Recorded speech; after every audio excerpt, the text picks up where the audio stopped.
श्रीरामचंद्र परब्रह्मणे नमः। ओम नमो वसिष्ठ विश्वामित्र व्यास वाल्मीकि सुखादिभ्यः। ओम शुक्लां भरधरं विष्णुं शशिवर्णं चतुर्भुजं प्रसन्नवदनं ध्यायेत् सर्वविघ्नोपशान्तये।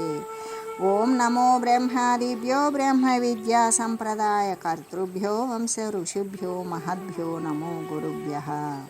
ओम श्रीरामो रामभद्रश्च रामचंद्रश्च शाश्वतः राजीवलोचन श्रीमान् राजेन्द्रो रघुपुंगवः। శ్రీయోగవాసిష్టము ఉపశమ ప్రకరణము.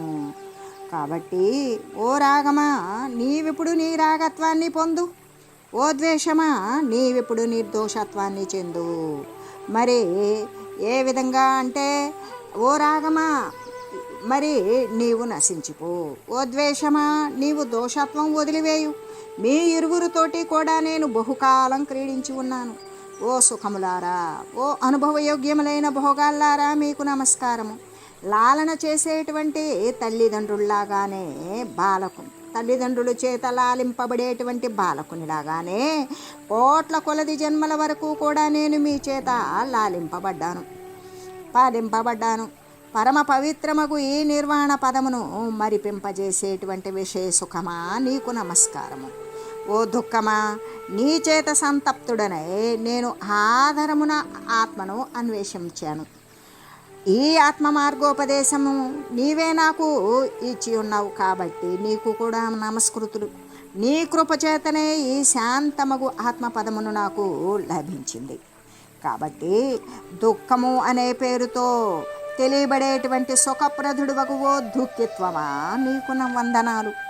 ఈ ప్రపంచమునందు అసారమైనటువంటి జీవితము కలిగిన ఓ దేహమా అనబడే ఓ దేహమిత్రమా, నీ కృప వలననే ఆత్మజ్ఞానము లభిస్తూ ఉన్నది కాబట్టి నీకు శుభమగుగాక.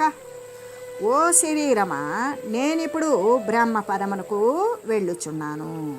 నీ యొక్క నా యొక్క ఈ వియోగ స్థితి, మరి నిన్ను నేను వదిలి వెళ్ళిపోతున్నాను. ఈ వియోగ స్థితి అనాది యొగు నీతి యొక్క స్వభావమే అయి ఉన్నది కదా. జీవుల యొక్క స్వార్థగతి అతి విషమమే అయినది. ఎలాగంటే, అనేక వందల జన్మలందు కూడా నీతో కూడి ఉండి ఇప్పుడు నేను వేరే అవుచు ఉన్నాను.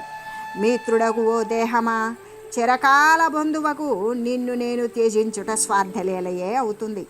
అయినా ఆత్మజ్ఞాన వశము చేత నీకు హాని నర్చుకున్నావు. ఆత్మభావాన్ని పొందావు. నిన్ను నీవు నశింపజేసుకున్నావు. నీవు ఎవని చేతనూ నశింపబడలేదు, నీవే నిన్ను నాశనం చేసుకున్నావు. తల్లి ఓ తృష్ణ, నేను శాంతి పొందా నేను ఒంటరిదానినై. ఏ విధంగా తల్లి ఓ తృష్ణ, నేను శాంతిని పొందాను, నీవు ఒంటరిదానివైపోయావు, శుష్కించిపోతావు. దీనత్వము చేత నీవు దుఃఖించవద్దు, నేనిప్పుడు వెళ్ళిపోవచ్చున్నాను. ఓ దేవా, ఓ కామమా, నీవు నీ యొక్క వినాశం కోసం నేను వైరాగ్యాదులనే అవలంబించి ఉన్నాను. ఆ అపరాధం వలన కలిగిన దోషాలను నీవే మన్నించాలి. ఓ తల్లి తృష్ణ, నీ దోష కారణమున ఇప్పుడు మన ఇరువురికి కూడా శాశ్వతమైనటువంటి వియోగమే సంభవించింది. ఇదిగో నీకు నా అంతిమ ప్రణామము. ఓ దేవా సుకృతమా, నీకు నమస్కారము. పూర్వము నీవు నరకాల నుండి లేవనెత్తావు, నన్ను స్వర్గానికి పంపియున్నావు. దుష్క్రియలును అనేటువంటి క్షేత్రమునందు జనించాను. నరకాలు అనే విశాలమైన శాఖలు కలిగి నరకయాతనలను పుష్పభారాన్ని వహించేటువంటి పాపవృక్షానికి కూడా నమస్కారము. దీనితో కూడి చిరకాలము నేను అనేక నీచమైన జన్మలనే అనుభవించి ఉన్నాను. నేటి నుండి అంటే ఈ రోజు నుండి అదృశ్యమైనటువంటి అంటే దృశ్యమే కానటువంటి మోహానికి నమస్కారము. వేణునాదమును మధుర వాక్కులు కలిగినది, వ్రాలిన ఆకులను వస్త్రములు కలిగినది, సమాధి యందు సఖిలాగానే బరగనిది అయినటువంటి గుహయగు తపస్వినికి నమస్కారము. ఈ పూర్ణానంద స్వరూపమగు ఆత్మయందు విశ్రాంతి కలుగజేయుట ద్వారా లోభమంతా కూడా హరింపజేసేసావు. ఆ హరింపజేసినట్టు నీవు నా యందు అతి స్నేహము కలిగిన సఖివి.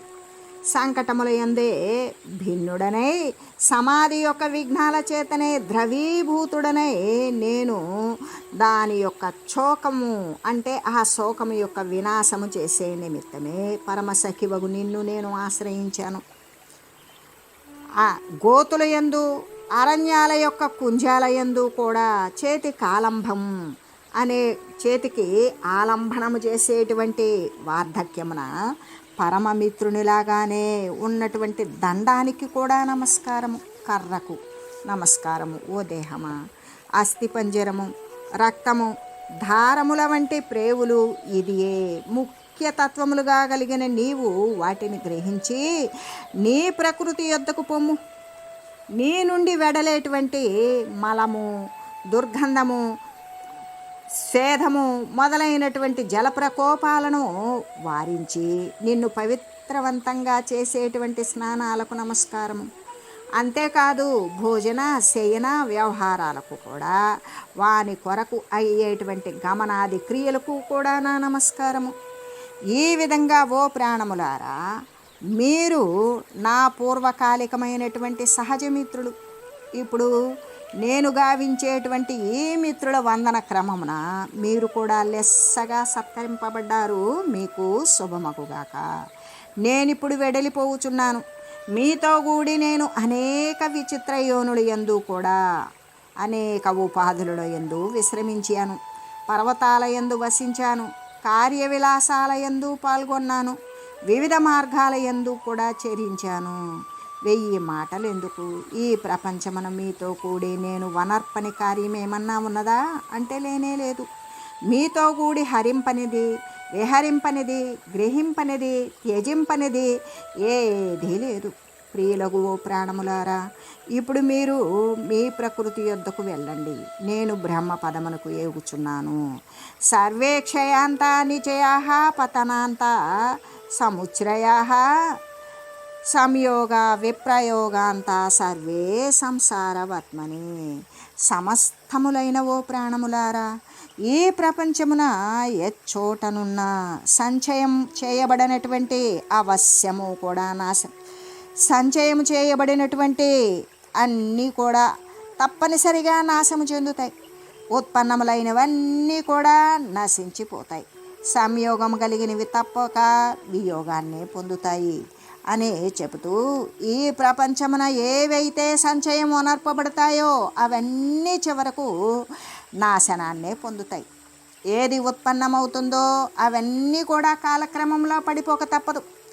అలాగే ఏవి కలిసినవో తుదకు అవే విడిపోక తప్పదు. ఇటువంటి పరిణామాలు తప్పనిసరిగా జరుగుతూ ఉంటాయి అని చెబుతూ, ఈ నా నేత్ర ప్రకాశము సూర్యమండలమునందు ప్రవేశించుగాక. జ్ఞానేంద్రియాలు భూమిని బిలమును చేరుగాక. జిహ్వేంద్రియముల యొక్క రసన శక్తి జలమయమగు చంద్రమండలమున ప్రవిష్టమగుగాక. అనగా పంచకర్మేంద్రియాలు అంటే వాక్కు పాణి పాద గుహ్య పాయువులు, పంచజ్ఞానేంద్రియాలు శ్రోత్రము త్వక్కు చక్షువు జిహ్వ గ్రహణము, పంచప్రాణాలు సమాన వ్యాన ఉదాన ప్రాణ అపాన వాయువులు.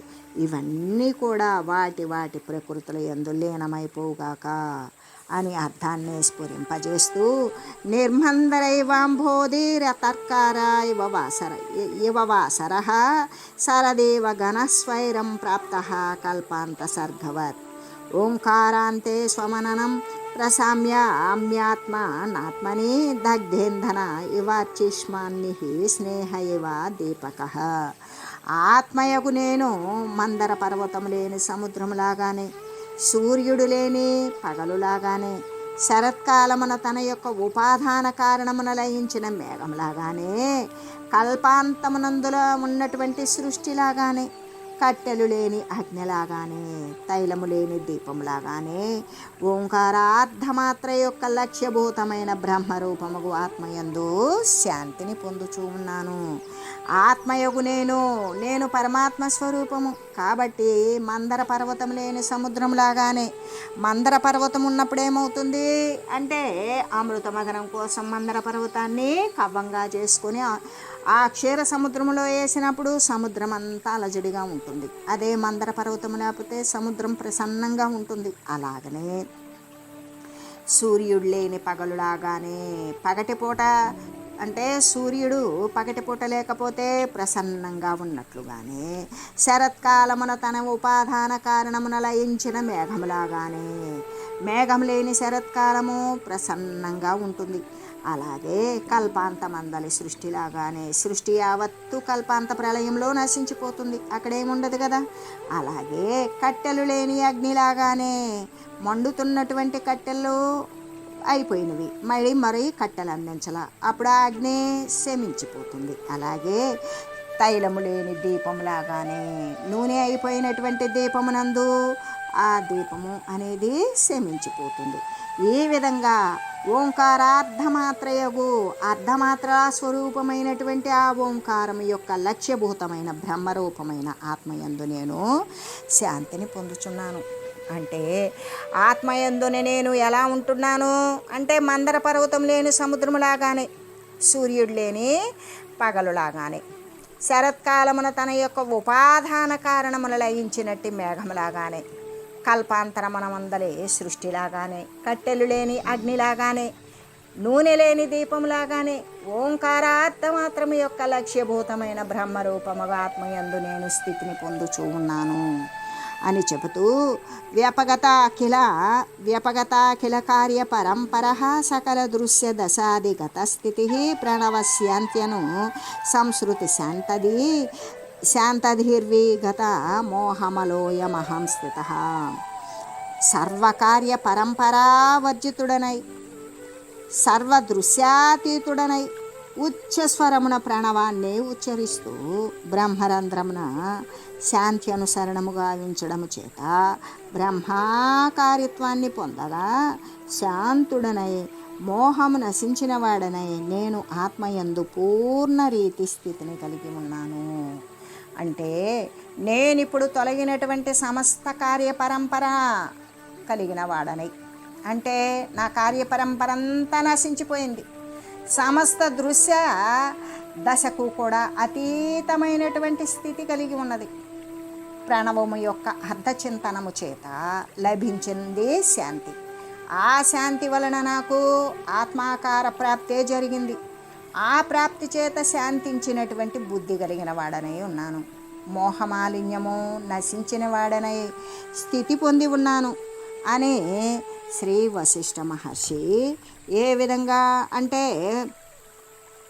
శ్రీ వశిష్ఠ మహర్షి ఇలా చెప్తూ ఉన్నారు అని చెప్తూ ఈ ఉపశమ ప్రకరణమునందు ఇంద్రియ వర్గ నివారణోపదేశాన్ని గురించి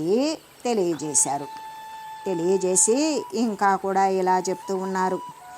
ఏవం కలితవానంతః ప్రశాంత మననైషణః శనైరుచ్చారయం స్థారం ప్రణవం ప్రాప్త భూమికః. ఓ రామచంద్ర, ఈ విధంగా మనన వర్జితుడయ్యాడు. ఇక మనసు అనేది నశించిపోయింది, ఇక ఆలోచన కూడా లేదు. సర్వేచ్ఛారహితుడై సర్వ ఇష్టాలు నశించిపోయినవి. ఆ విధంగా ఆ మునీంద్రుడు ప్రణవాన్ని, ఆ ఓంకారాన్ని ఉచ్చైశ్వరంతో పెద్దగా మెల్లమెల్లగా ఉచ్చరిస్తూ ఆరవ అంటే ఏ విధంగా పదార్థాభావని లేక ఏడవ తుర్యగా అనేటువంటి ఈ సప్తజ్ఞాన భూమికలలో 6వ భూమిక 7వ భూమికను పొంది తుర్యగా అంటే తనను తను స్మరించేటువంటి స్థితి పూర్తి నశించిపోయింది. ఆత్మానుసంధానం చేసి ఆత్మయే తాను అయ్యున్నాడు. పదార్థాభావని ఎటువంటి పదార్థాన్ని కూడా గమనించేటువంటి స్మృతి 6వ భూమికలోనే పోయింది. 7వ జ్ఞాన భూమిక అయినటువంటి తుర్యగా అనేటువంటి పరమాత్మ స్థితిని పొందాడు.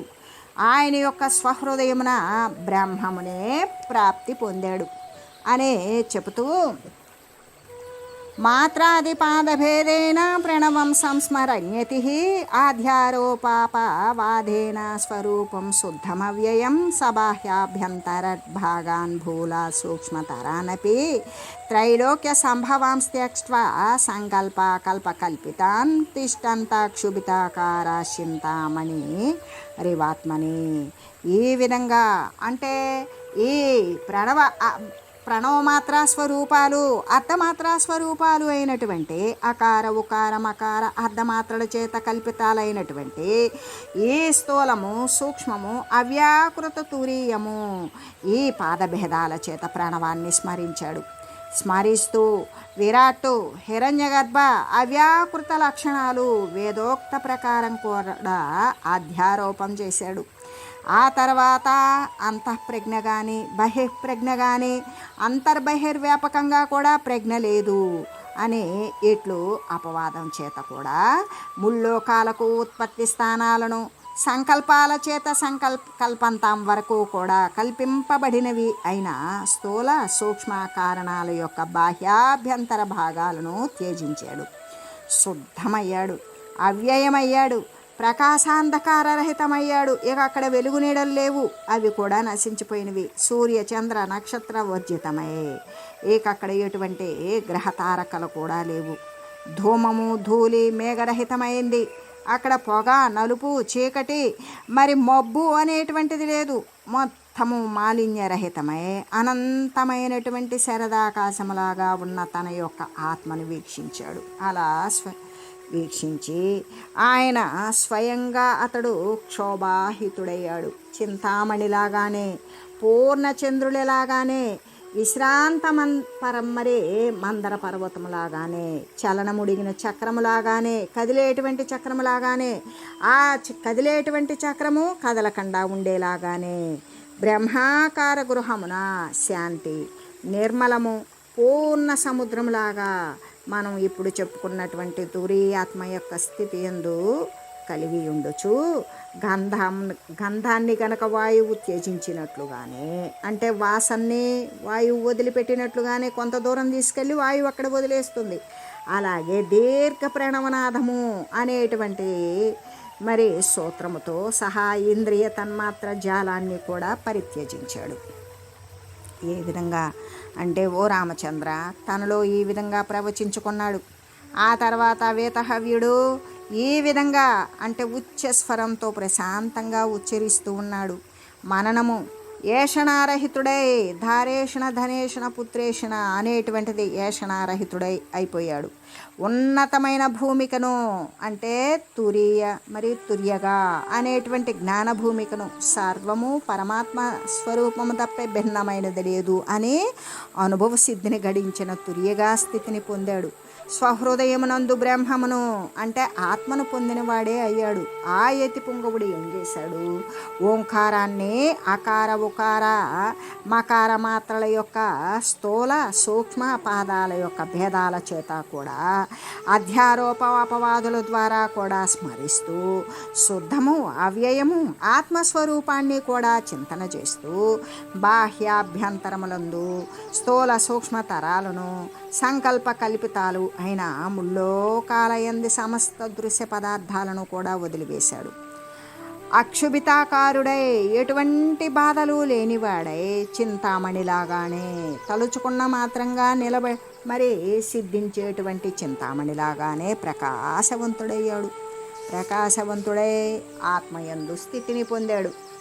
ఆత్మయందు స్థితి కలిగి ఉండి ఆకాశమున ప్రకాశము సంత్యక్తమైనట్లుగానే బుద్ధిమంతుడు కోపాన్ని వదిలినట్లుగానే సాక్షి చేత స్ఫురించేటువంటి రూపము కలిగిన తమో మాత్రమును అతడప్పుడు వదిలివేశాడు.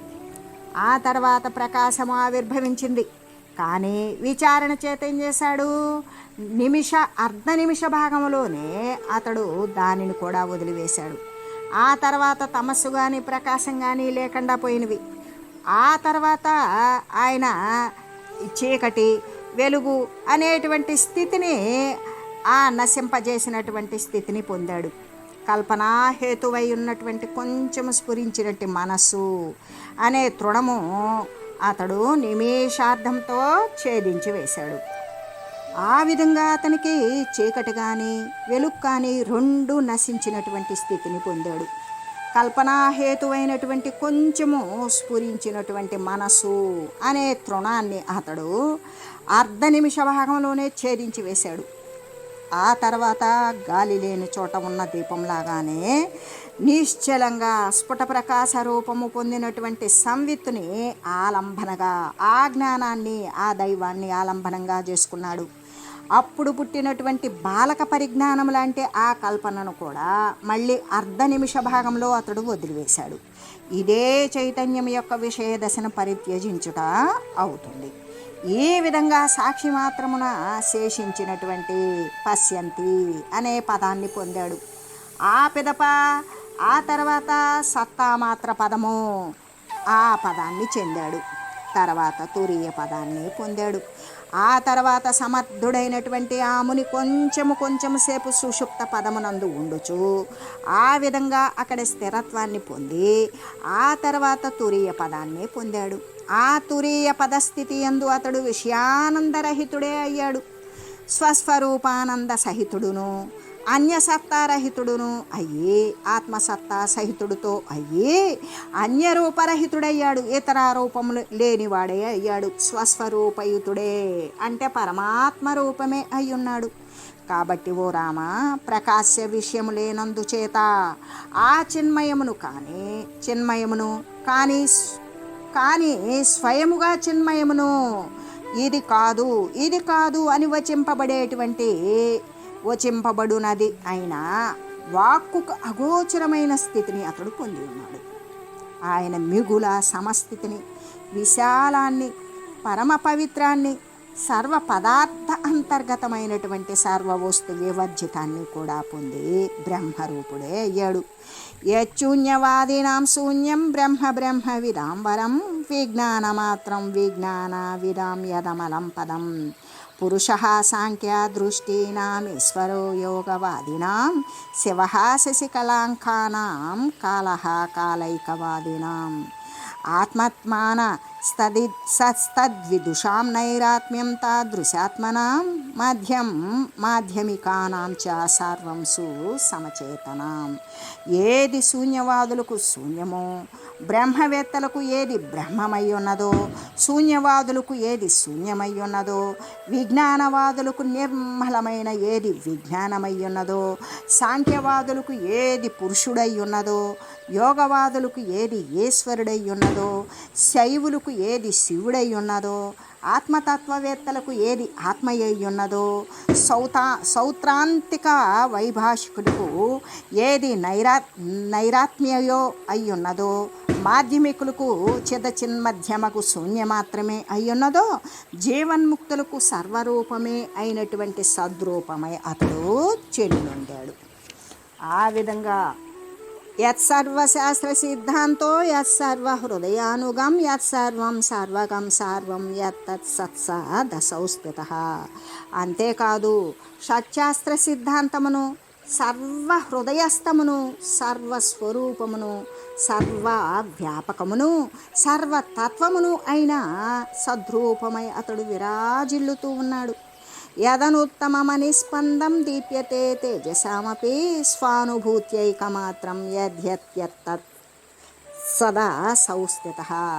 సర్వదా నిష్క్రియమయే సూర్యుడు మొదలైనటువంటి ప్రకాశ వస్తువులను కూడా ప్రకాశింపచేసేటువంటిది నిజానుభవ రూపమైనటువంటి సద్రూపమే అతడు అయి ఉన్నాడు.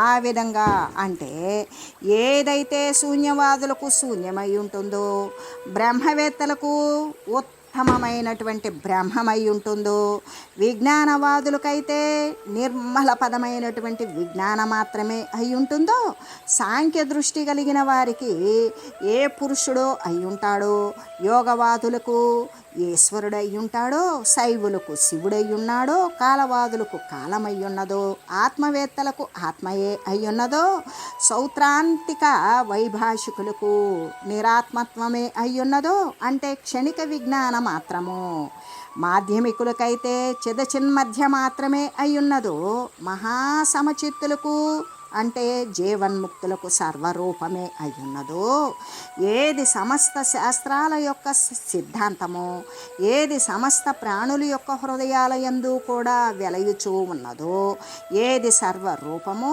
సర్వవ్యాపకమో సమస్త పదార్థాల యొక్క తత్వమో, ఏది అత్యంత నిష్క్రియమో, ఏది స్వానుభవైక మాత్రమో, అటువంటి ప్రసిద్ధమైన ఏ సద్రూపమైనటువంటి ఆత్మ ఉన్నదో అది ఏ ఆవేతహవ్య మహర్షి అయ్యున్నాడు. అంటే ఆత్మరూపుడయే విలసిల్లాడు అని చెబుతూ, అంతేకాదు ఓ రామచంద్ర, మరి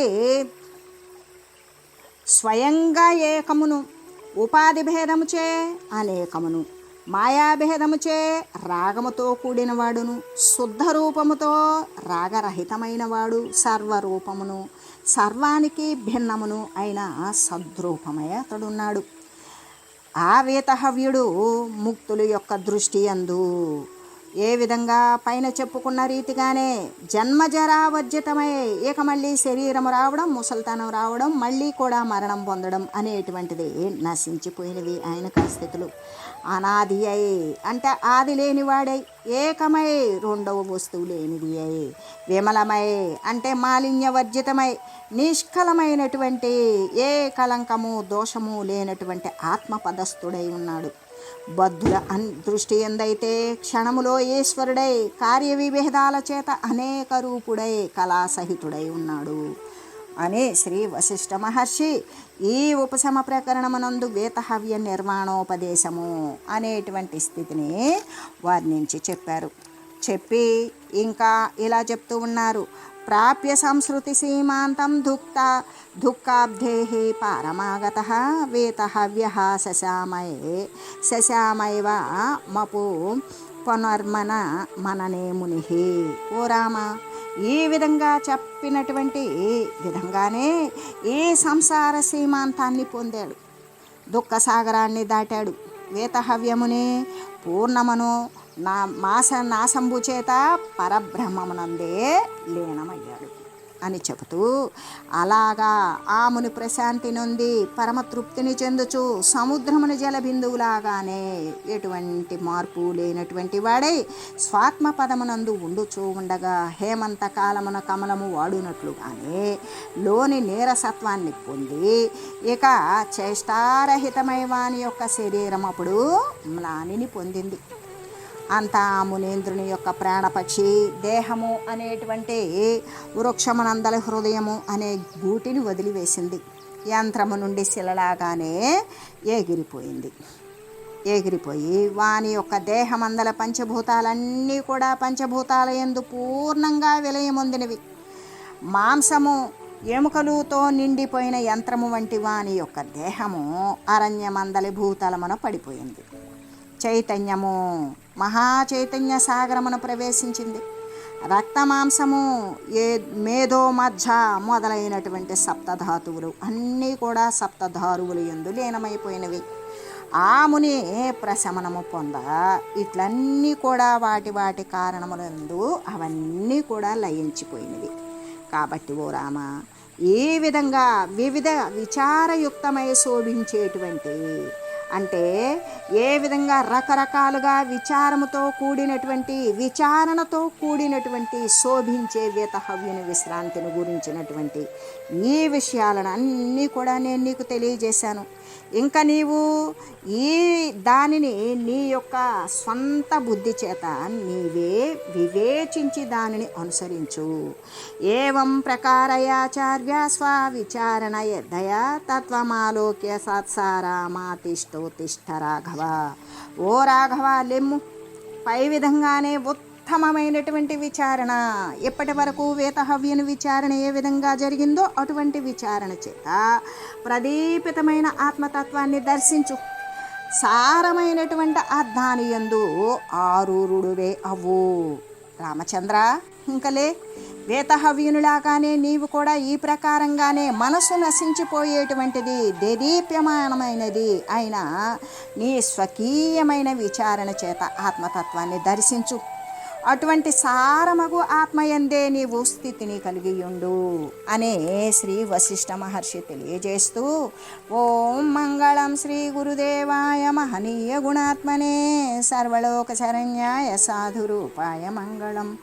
ఓం మంగళం కోసలేంద్రాయ రామాయ రామభద్రాయ చక్రవర్తి తనూజాయ సార్వభౌమాయ జానకీ వల్లభాయ శ్రీరామచంద్రాయ మంగళం.